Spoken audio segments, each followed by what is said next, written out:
And guys, how you guys? Welcome back to my channel. I'm Josie. I'm a storyteller. Madita bengolena shukutlini yenina. Okay, mangangazi ngikhuluma into ezenzeka life ufuna isikhathi xa unenkinga eyenzeka empilweni yakho recently okudala inbox ku TikTok ngikuthumela inamba lapho ungarecorda khona istory sakho mina ngize nendlebe wena uze nendaba then mina ngiza ngapho kubalaleli bethu ke babotha tabaha wena bona bafana advices ukuthi ungakuba on kanjani yabona ngibalela usisi la sothi usisi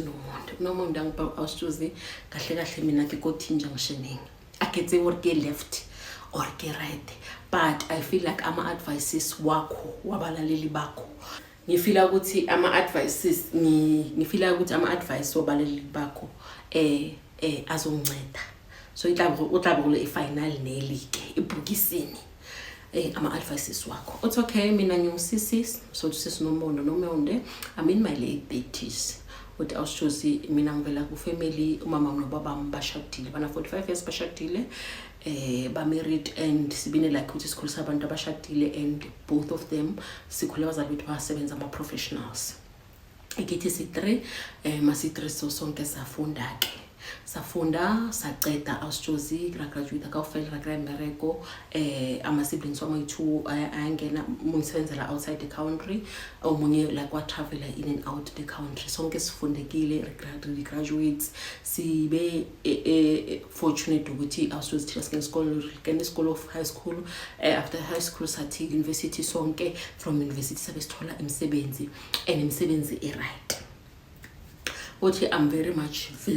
independent awusjozi but kenamuthori kenalerato if ngoto kimrata kamurata uthi okay awusjozi ke mina university bengithatha like amajita like around I goes to lifestyle yami yasekhaya ukuthi national December sihamba vacation around like la South Africa sihamba like what Cape Town wena bo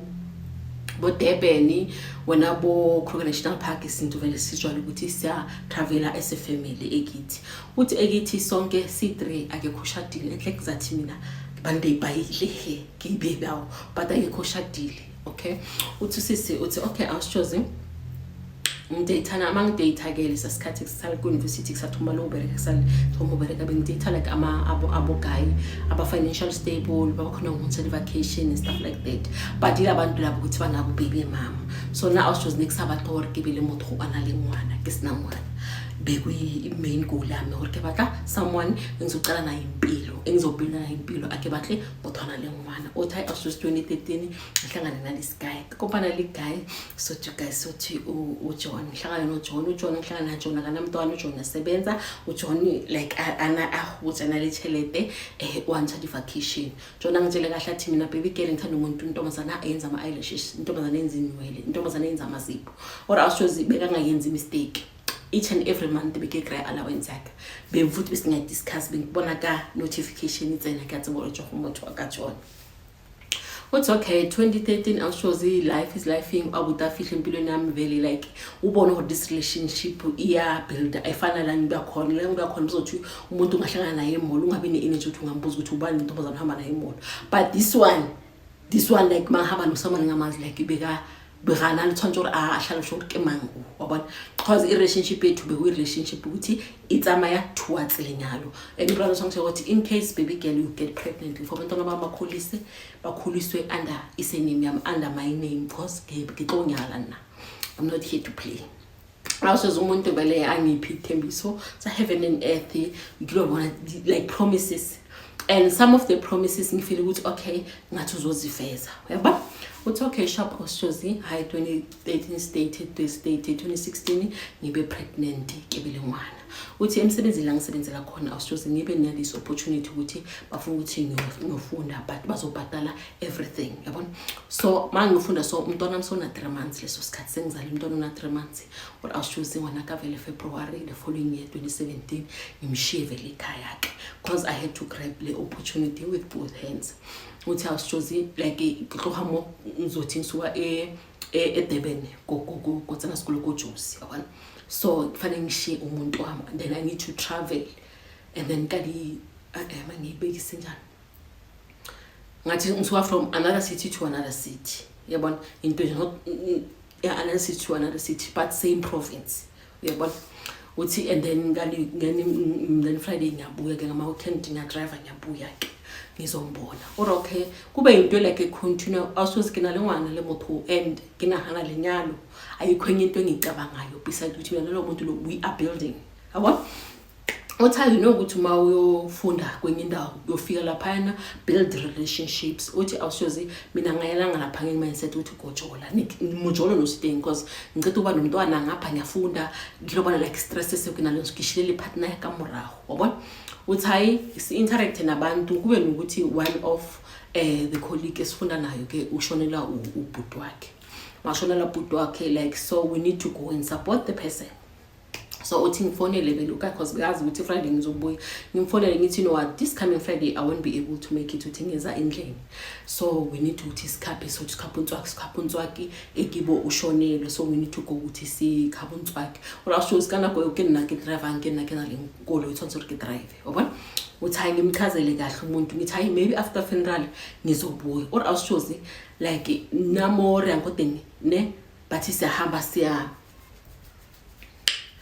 Rako sighting yako Rustenburg kwa wabona siya lapho so I'm thinking ukuthi oh 3 hours drive or awusoze kanti sizo driver until close to iborder yaseBotswana the kusekudinga khona from Latin asuka khona like sekudeni awusoze ngiundermineile indlela nama hours sekudeni so lapha ngifike ngikhathele ngifonela ukanye nje ukuthi no what limoke call we are next to the border sekudeni so like I don't think ukuthi ngizokhona ukubuya. But also Saturday hangibuya vele ngimfonela sile ngitsho ukuthi no what ngixoxa next week. So next week before things was a Friday ekseni Thursday or Thursday ke fethu attend because mostly ngama Friday besiphuma early to cover up ukuthi bengingekho le weekend. Kanti umuntu awusithoza umuntu kwatile. Umuntu kwatile unahana unakinala boyfriend nikile ko boyfriend ngilungizikhiphe ne boyfriend. Umuntu kwatile hayi Friday ishaye mina ngizendlini. Mangizendlini awusithozi like ngiyabona like kune change ama phone wethu awusozi newasinadi password really true bangana ama passwords mangifuna usebenzisa ifone yakhe ngivele ngisebenzisa mangifuna usebenzisa ifone yami uvela isebenzisa impilo thina sijwayelize ukuthi sayiphila ke leyo akunadi secrets for each other but ora awusozi hayi umuntu vele ngiyabona amangithi ngipress ifone sine password how kanjani manje ake ngibuze and uphila le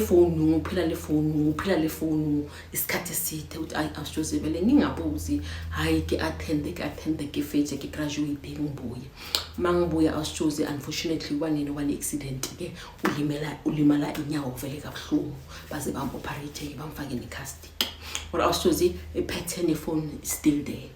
phone ya pressiwa nanoma ngikhona othi ngitshele one of my friends ukuthi you know what mara uJohn lamalanga la uphila le phone I don't understand ukuthi yini ayenze phone uthi ngawuthi unabangani lo muntu ne but ngizibuthi yini engaka isefonini uthi ngitshele friend was like cause lo muntu lona manje uhamba unale samente utsama ngale crutches wanga ngiphumule usaphamula ifoni uchabe hambe research why was stress ubona uthi hayi ngibona ukuthi ugale ungiphi plan uthi hayi umuntu ufanga ukuthi ayi check up ke cela ukuthi hayi baby ngicela ukuthi ungidrive it ngise check up uthi hayi angi driver ngikhuluma naye ukilo bona like moto abulale love of her life love of his life uthi ubona ubulela le soulmate moto uthi umuntu opressa ifone ngiyamgerula ka s ibila smile so what is like that uthi hayi ngidrive isesibedlele masibuye for ukuthi vele ngene ko jardin uthi imoto ngiphake ngaphandle leso sikhathi sihlala together ulike iphake konke hayi ngivula umnyango ngihlike maybe xa ukuthi ngiyenza something yabona yena still usesa concentrate ko phone ngiyahaki ibule emunyako akufuthi ubula ngiyako sathola phone ngere like ubusy press or aso skip phamole phone kaya zanga khona ukwenza next because of angeke khona ukungijima so vele wahlala emotweni mangiphamula uko chat le this other chick girlfriend that girl was like no I'm tired today in doing that sejwa first chat ngivulile guy was like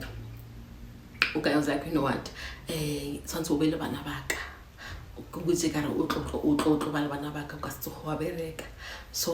I will take care of everything what else was mind do leso sikhathi umuntu emsebenzi usisi uthi mind you awusoze umuntu komergo akasatholi overtime akasatholi ama bonuses because of uko leave uthi ulimele so uthola only isalary yakhe. Mina I take over school fees somntwana like ngibhadala izinto eziningi. Okay, I can afford it, but because of kimudo la botlhoko as my partner, yena uchata le this game ukuthi mangaba nabantwana bami angeke usasebenza, I will spoil you.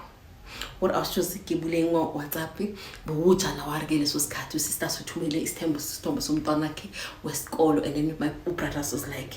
today ngwana how athaba, what's wrong ka baby girl. Or I was just mangithi ngicheka futhi with 3, or I was just kana go ewo last weekend that thing bengekho mina endlini bengisekhaya, uthi ugele uyabhala ukuthi yo waza wangenza phela butisa ama chips wafry kahle, and wangangitshela ukuthi ulimele inyama, wangabe nje ukuthi uphukile, but I enjoyed myself. Or awushozi azange ngisakhona ukufunda ukuya phambili, uthi ngakhala ngathatha ifoni ngayibusela kumnikazi. Or awushozi kala buthoko thinking ukuthi lo muntu lo nginingane naye, mina I'm thinking marriage, ngicabanga ukuthi lo muntu lo nangine future naye, ngilahana ukuthi kenakele one as kimi awuye I1, only to find out or no nganyana ukhona intombazana abakhuluma naye batshela ukuthi ngasasebenzi, because girl was complaining ukuthi ukhathele ube emsebenzini, and guy was like, no, uma ngaba neyami ingane angeke usebenze. Bana ke ma 666 ka sebakhone eba ngeke sibakhone labantu lawo ngiyantshela bahlule noNkulunkulu nasi. Ngikholisa sisters uthi awushozi like this thing yangihita, uthi yangihita kabuhlungu, uthi azange ngize ngibelieve like ngaba so heartbroken. Awushozi ngagcina ke sengi usisi uthi awushozi I was so heartbroken, I was so disappointed, I felt betrayed. Uthi i-depression yangibamba ngamwashi. Or awushozi aba depressed, uthi umuntu kept on apologizing ukuthi no ngikangile ngaxolisa bekuyiphutha lami ngaxolisa ukuthi ngakuthanda ke like ayenze. He kept on apologizing, but also depression yambetha. I had to attend a psychologist, or also my psychologist for a full year 2019 yonke, because this thing sipni baqanga January. Or also 2019 yonke ngihambe konto uthi into ebuhlungu ukuthi I'm not the one who cheated. We cheated, but we missing attend ama sessions. Uthi the lady the psychologist baby's name angibuza ukuthi what's your plan, udirajwang, are you staying or uyahamba? Uthi awushoze njajana shamkhulunkulu wami uthi I stayed after ngifindile out and kinali proof, but I decided to I will stay. Uthi awushoze isikhathi masiya ubrothers bekahlala endlini yakhe ku stand alone, izinto besingase writing mina ngihlala ekhaya ngiphela ngiza ngihlala ekhaya. Uthi kwaba i-COVID-19 ke makuya COVID-19 kwaba ukuthi yena emsebenzini wakhe bayaba stop ke nasema crash abantwana basayi crash ke athi yena umntwana akafuna ukuthi abe futhi ayi crash because of ushabo rokolwala, so umntwana uzosala naye henze nangasebenzi. Ura thina emsebenzini ngathi sifale for 2 months if I'm not mistaken. Then baba said bathi sibe emsebenzini, uthi hayi manje emsebenzini ngimdropa ku guy ke kuseni, then mina ngihamba ke. Uthi hayi makufika leso sikhathi uGuy uhlala ku stand alone house, so akahlala ku stand alone house athi yena like no longer feel safe ngendaba zama zokugcikelezwa, so yena manje uyamuva uyohlala ku complex. Or awushoze ayivele amuve athi uzokucashisa indlu yakhe ibe nama tenant. Okay shapo amuvele to a complex, ucabanga ngisho mina ngimshaya umntwana kuseni mangemsebenzini mangishayisa ngiyamlanda. Uthi hayi ngihambe vele ngiphume endlini ngimshiye, uthi mangishabe kayi-1 shiye kanti kungana khuzoza mshiye ngekulisho bonga manje ukuthi ngithenga imitolo. Or awushoze like umuve into a new house, so ispace ikhona akushoda deal ukulona esimsadi like ngiyafuna phela nami ngidecorate ukubonakala khona lemsadi. Uthi ngihambe awushoze ukuthi mawuthi ngizinzo wasendlini uthatha isikhathi, and mina uGuy angamtshelanga even nemali. la shows ke tsama ke dilo tsa kontlong mngana kafika chile mngana khumuntu angifone ngathi uphanye nje ukuthi angisese silane molo ke xoxa yabona ngithing ngicela ngihlale phansi ngilila nje shows after that then ngithatha ukuthi let me go endlini uthi awuma ngifika endlini umuntu shows antotha utsamayile the whole day unshale ngwana and then urinakela jonka ngwana how uthi umuntu yangibona ngiphethe iplastic jako shit street ko Mr Price home jako at home to show ukuthi like bekishopela konke umuntu anga appreciate abulele like in a rude manner lena uthi the friend was like no man yakuthaba mama banje ngingakhuluma nomama ka so and ambona ukuthi uthi ngizenza sasendlini ura awushozi kayike la full high loncha ngogolini I used my money to buy lezo zinto angicelanga ngamtshelanga I had to ukuthi ngiyozilanda ngikhuphuke up and down kilata luzigogolweni yena aluthi abone was no problem uthi even though sengibona ukuthi treatment abatsebotse umuthojo but I stayed because of kamorata guy uthi isikhathi siya awushozi relationship solo yaya mothunse bishite phela uri uzongilobola umntwana befuthi uyakhula umntwana uyakhuluma my baby was like you know what uthi awungiya kum a female doctor kahlala ekudina sekhaya so umntwana ambhizi uthi hi man mama I want a baby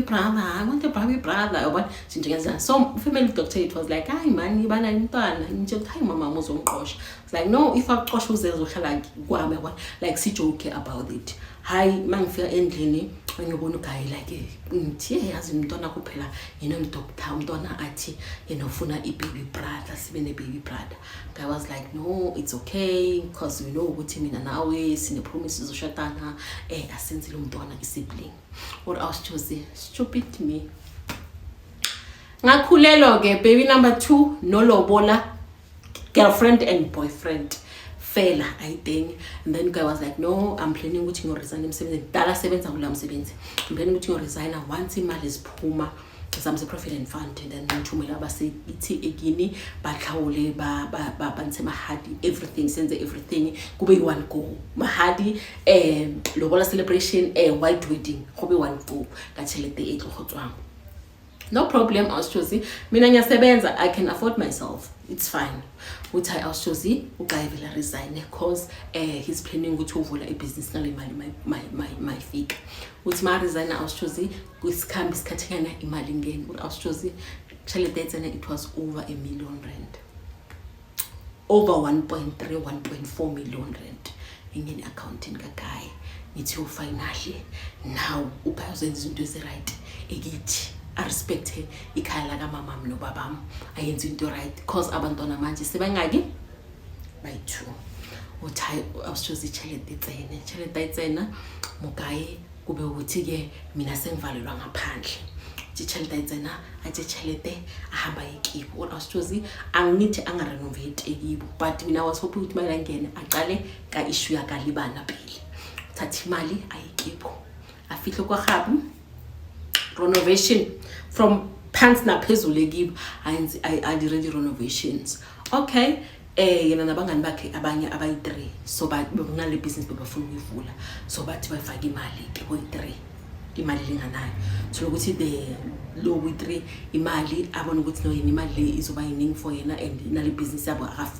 angafidori itlo succeed aphule abele move athena ngeke sakhona to go through with their business sebasale bayi2 so I was choosing no man before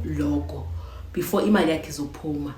business bekasele baqalile business so bebayi3 so the other guy wathena ngeke sakhona uyabuyele move so uthola ukuthi le mali business bafuna ukuyirana bashoda nge70,000 ukuthi ba start up so guy was like you know what baby ukuthi ngingithathele loan 70,000 ngiyayidinga urgently so thi imali yami mayiphuma ya provident fund then ngitla ufayina back what I was choosing stupid me went to the bank qualify for loan ngathatha ke loan imali yonke ngayitransferela kugaya ukuthi ba start up business or chelete ayithwa ushozi chelete itswile azange ngiphena nothing or now limga 1.4 million the only thing I got yi-gym Levi's ne-jacket Levi's wangikhipha for vacation fela yonke le mali iyekibo enye behale mothoro phela ko di molong a reka di expensive labels fela na engwa chelete a ketse gore motho engwatheleta ke sengoroja lenga yona because beka umuntu ama designer le because beyaphela likweni molo imali awushuze yaphela kanjalo ke uri awushuze into engiziswa ubhlungu ukugcina ukuthi umuntu mina ngithethe loan uri awushuze as much as I can afford to repay le loan because bengibhadala imali eningi because ngifuna ukuphusha isikolodo uthi umuntu azanga nginikeze imali ke iloan azanga azayibhadala not the only thing ngikrile ngiyabhala ke Gina Levi's lishayita Levi's le that vacation fela uthi ibusiness iqale ngibona ukuthi ibusiness iyarun awusozanga ngitshela ukuthi namuhla nje ngikhuluma nawe ibusiness ukuthi kuyiphi side I don't know bonke abantu around yena bayazi ukuthi ibusiness kuphi irana kuphi yenzani na discuss anything lena That's okay. Ngizithulele ke uthi kube ukuthi mina ngifuna ukusithengela imoto. Uthi imoto yami le enye bengihamba ngayicela paid up. So I want to buy a bigger car because of senginabantwana abayi2. Uthi ngidiscuss naye. Uthi every plan or every plans enginazo awusozi ngikhuluma nomuntu wami. Esithole umuntu wakho no I'm deciding I want to buy a bigger car and ibe a German car. Diminyana tsejwa ngibona. Uthi brothers like no babe wait. Uthi awusozi futhi bengifuna ukubela esikolweni so bengiphusha indaba ukuthi ngibaxobola esikolo ngatsijwa uri umuntu angitshela ukuthi no wait ungarashi wathanda ukurasha izinto yabona but I was now manje ngiyakhona realize ukuthi lo muntu lo like kimothi konanzana lemona the whole time but because of neki cloud uthando bengaboni ngaleso sikhathi It's okay no problem ke la rent isekhona endlini what I chose imali le yakhe yasi Provident Fund sisayifedise konqungu the house that I rent isile I was beyangayibhadali indlu ibe behind kube nokuthi sebafuna ukubamsendela ama-letters ukuthi behind indlu ke bazoyirepossessa awusoze umuntu angitshela ukuthi no le ndlu lesi silenge imali encane bengicela baby I know ukuthi ngalena ngathi ngizonikeza imali but bengicela ukuthi baby ungibhadlele loan rikhona sihlela ngqoela and then ngqo eyafuthi amaqeda irekisa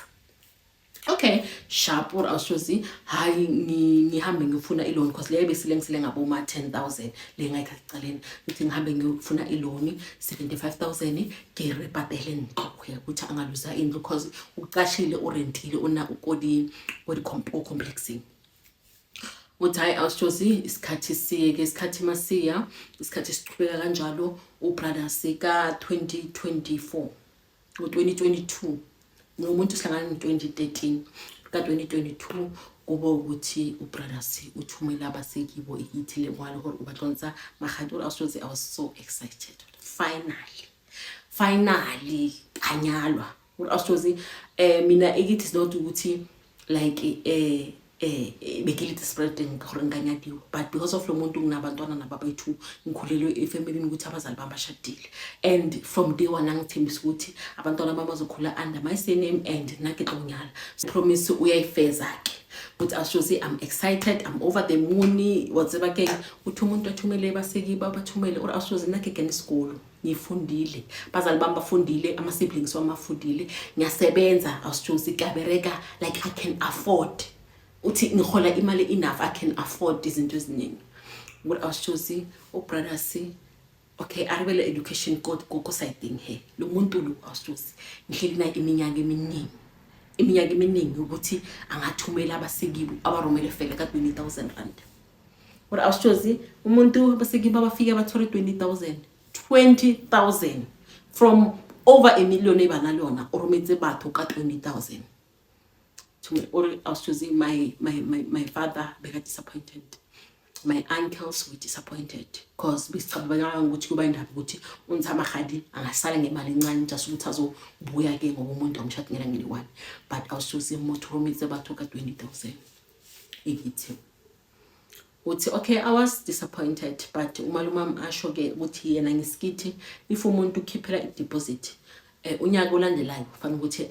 ayabhadala the remaining if wafeda ibilo 2 years it means ukuthi mababuya bacala from zero what I was choosing it was 2022 ona no record 2026 it was 2024 ona no record 2026 since angashiya i20,000 rand ikithi ibilo ona no papa ko buletsi are chelete la re saibala wena wanyadiwa direla seo gore a shows leso sikhathi ngihlala ekhaya abazali bami bayajabula ukuthi abantwana basekhaya cause ekithi uhlala umama nobaba aba siblings wami lo munye uyasebenza outside the country like wa travel but uyabuya frequently lo nomunye vele ubased ngalena akekho la South Africa bayajabula ukuthi ngikhona I need to accept ukuthi ko high phela ko high libana or awusozi angatshela ukuthi ubrothers went ahead wathengisa indlu without my knowledge. Thengise indlu lo muntu lo hlala emqashweni unabantwana abayi2 unakumqashweni urentile or awusozi umuntu athengise indlu angangitsheli or unalithelete ngibona khadira di up and down angaphile molo I know ukuthi imali seyithengisa indlu seyithengisiwe uthi mina mangiyothenga imoto because I told him what wait ngathi you know what I'm going to buy myself a car ngoba umuntu ukuthi kabona gore unali that thing iyamona ukuthi why during ngathi njalo I should have waited for him angaze na yenzeni because I'm waiting for him or I feel it's emagadi but uguy or okay uthenge indlu now that ngikhuluma nga these things I can see ukuthi lo muntu lona when coming to money involve abasekibo ama plans wakhe wempilo I'm not involved anything ayenzayo or business aketsebeselo or ekisitse ntlo awusozi aketsebeselo gore chelete uspendile chelete ispenda ko kae I don't know. It was into ngisobuhlungu ukuthi uguy like ngihambe naye isikhathi ngiphile naye isikhathi eside since 2013 amaka birthday awusozi na I'm very big on birthdays ngiyaspenda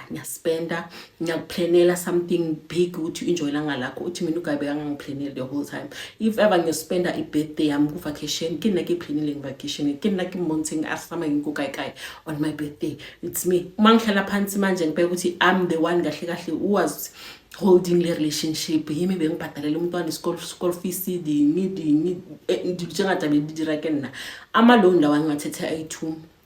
awusozi 145,000 rand azange zabhadale even le single cent ngibhadale ngaze ngawaceda azange ngibhadale ibile abo like he doesn't even bring it up or no I'm going to pay you baby ning I bring it up what awusozi last year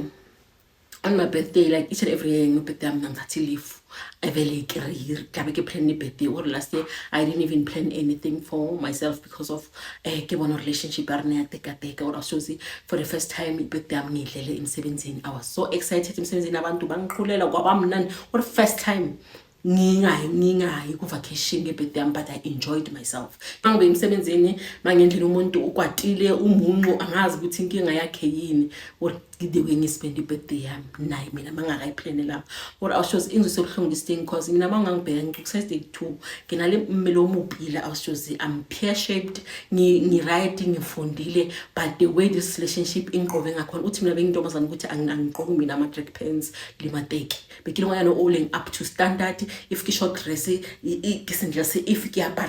Gabara kill tons everything all over. Which I was that girl always on point. Urona no awusozi akesana life I'm back at home ngiphila ngilele. Uthi ngiphila ngilele awusozi I don't know what's wrong with me. Ngihlala ngikwatile or awusozi komanya abana baka le into ngisobuhlungu ukuthi ngithethisa abantwana sengine enga ngikhiphele abantwaneni. Uthi the other day umntwana bekagangile so ngiyamthethisa ulangazi ukuthi ngifuna udonsa ini. Uri umntwana amazi wavika. Uthi like angishaya ubuhlokore why am I allowing this person to change me? Because lo muntu lona ungishitshe buxhoku everything siyabuka ukuthi lo muntu lo abuse emotionally financially ukuthi abuse